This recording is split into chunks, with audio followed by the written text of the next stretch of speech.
We talked to you last week about this black site, an interrogation site similar to those the CIA has in other countries in Chicago, and 4 victims of incarceration at this Chicago Guantanamo Bay style detention center known as Homan Square have come forward, and they've spoken to The Guardian about essentially being treated like cattle.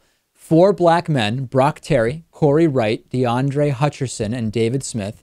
One man, Brock Terry, was caught with 5 pounds of cannabis. He claims he was shackled to a circular thing behind the bench with arms spread open, fed only 2 times in 3 days. The Chicago police are also known reportedly for turning the temperature up really high at this facility and depriving the victims of water while they are tied up. He said, quote, "I sat in that place for 3 days, man, with no talking, no calls to anybody. They call police stations. I'm not there. I'm not there." Last week, Lewis, you proposed this question to me of, hey, when they get out, why not go to the lawyer? Why not go to the press? Why not go to the police? And I said, well, if there's no record of them ever having been detained, and if they were detained at a place that officially doesn't exist, where do you go? And that seems to be exactly the issue that is coming up for these guys.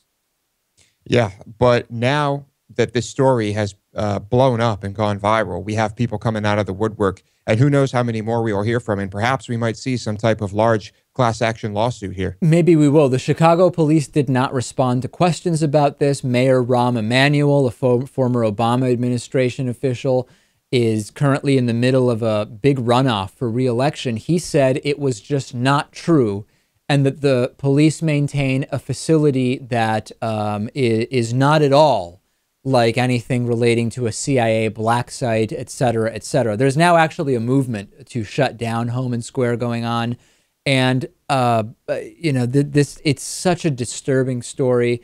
I am concerned because there's no verification, there's no validation, there's no sourcing that gives us what we would call legitimate confirmation. Although to believe that it is all untrue would require a pretty wide-reaching conspiracy. Mayor Rahm Emanuel just saying, not true, period, full stop.